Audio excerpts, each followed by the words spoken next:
नमस्ते, मैं अविचल दुबे। न्यूज़ तक को आप नए रंग रूप में देख रहे हैं, लेकिन रौनक वही है, एक्सप्लेन करने का तरीका वही है जिसे आप लगातार पसंद करते आ रहे हैं। कोरोना, आपको नाम सुनकर लग रहा होगा कि बीते ज़माने की कोई बात हो गई। दरअसल कोरोना फिर से वापस आ रहा है और इसका प्रकोप जो है इस वक्त चीन में सबसे ज़्यादा देखा जा रहा है। चीन के 11 शहरों में लॉकडाउन लगाया गया है। 3 करोड़ आबादी ऐसी है जिनको घरों में कैद होना पड़ा है। चीन के जो बड़े शहर हैं उनमें से एक है शेंजिन, जिसकी आबादी करीब 1.25 करोड़ है। वहाँ पर भी लॉकडाउन लगा है। बीते दिनों में जो नंबर्स हैं वो तेज़ी से बढ़ रहे हैं। हर रोज़ करीब 5,000 से ज़्यादा नंबर आ रहे हैं, उससे भी कई बार ज़्यादा नंबर आ जा रहे हैं। इसके साथ साथ वहाँ मारामारी हो रही है, मारामारी चेकअप कराने की, यानी कि टेस्ट कराने की। अब इस पूरे मामले में ये समझते हैं कि जो चीन में एकदम से कोरोना का जो प्रकोप है वो बढ़ने लगा, यानी कि कोविड की जो नंबर्स हैं तेज़ी से बढ़ने लगे, लॉकडाउन लगने लगे, उससे दिक्कत तो चीन में आ रही है। आगे हमारे लिए यानी कि भारत के लिए क्या दिक्कत हो सकती है, इसको भी समझना ज़रूरी है। पहले हमें ये समझना ज़रूरी है कि जो ये चीन में जो वायरस है, ये कोविड का कौन सा रूप है। आपने देखा कि डेल्टा, ओमिक्रॉन, बीटा, गामा, कई सारे रूप आए हैं। तो इस समय जो चीन में सबसे ज़्यादा लोगों को कोरोना हो रहा है वो ओमिक्रॉन का जो सब वेरिएंट है स्टेल्थ, उसकी वजह से हो रहा है। BA.2 ये वेरिएंट का नाम है स्टेल्थ का। स्टेल्थ को इस नाम से भी जाना जाता है।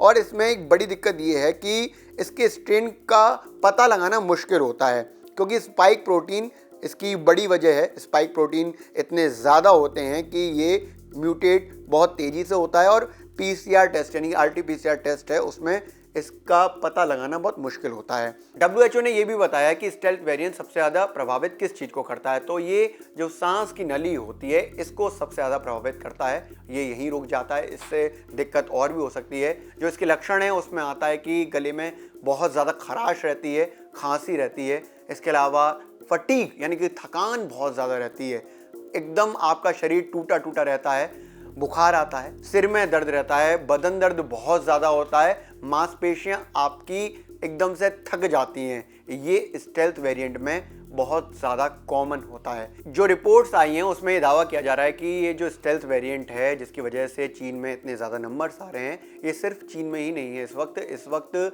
नेपाल में, डेनमार्क में, फिलीपींस में और देशों में भी इसकी वजह से नंबर्स बढ़ रहे हैं। तो एक तरह से खतरे की घंटी बज चुकी है। चीन में जो कोरोना तेज़ी से बढ़ रहा है वो हमारे लिए अलार्मिंग सिचुएशन है।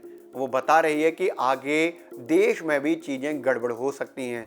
महाराष्ट्र में जो टास्क फोर्स है कोविड के लिए, उसके सदस्य ने बताया है कि जितनी तेज़ी से अब गर्मी बढ़ेगी, साथ ही ह्यूमिडिटी भी बढ़ेगी, उतना ही वायरस के बढ़ने की आशंका है और वायरस तब तेज़ी से काम करना शुरू करेगा और जो संक्रमण है उसकी दर भी बढ़ जाएगी। इसलिए माना यह जा रहा है कि मई के बाद जून और जुलाई वो वक्त हो सकता है जब देश में नंबर्स जो हैं कोरोना के वो बढ़ सकते हैं। एक तरह की ये अलार्मिंग सिचुएशन है, पहले से ही इसके लिए आगाह किया जा रहा है। हम कोशिश ये करें कि पहले से पहले हम जो भी प्रैक्टिस हैं, ख़ास तौर पर मास्क लगाने की है, सोशल डिस्टेंसिंग की है और सैनिटाइजिंग करने की है, इसको बिल्कुल ना भूलें। साथ ही साथ हमारे साथ एक दिक्कत ये हो रही है कि हम कोविड को बड़ा इग्नोरेंस में लेकर आ चुके हैं। इसलिए या तो हमने टीके नहीं लगाए हैं, अगर टीके नहीं लगाए हैं अभी तक, यानी कि अब तक वैक्सीनेशन नहीं किया है, तो ज़रूर उस प्रोसेस में पार्टिसिपेट करें। एक वैक्सीन लगाइए तो अपना अंतराल पूरा होने के बाद दूसरी वैक्सीन की डोज लें। इसके साथ साथ भारत में अब छोटे बच्चों को भी डोज लगाना शुरू कर दिया गया है, वैक्सीन लगानी शुरू कर दी गई है। 12 से जिनकी उम्र ज़्यादा है उन सभी को डोज लगाई जा रही है। तो इसलिए आपको आगाह रहना है जिससे कोई भी सिचुएशन हमें परेशान ना कर पाए।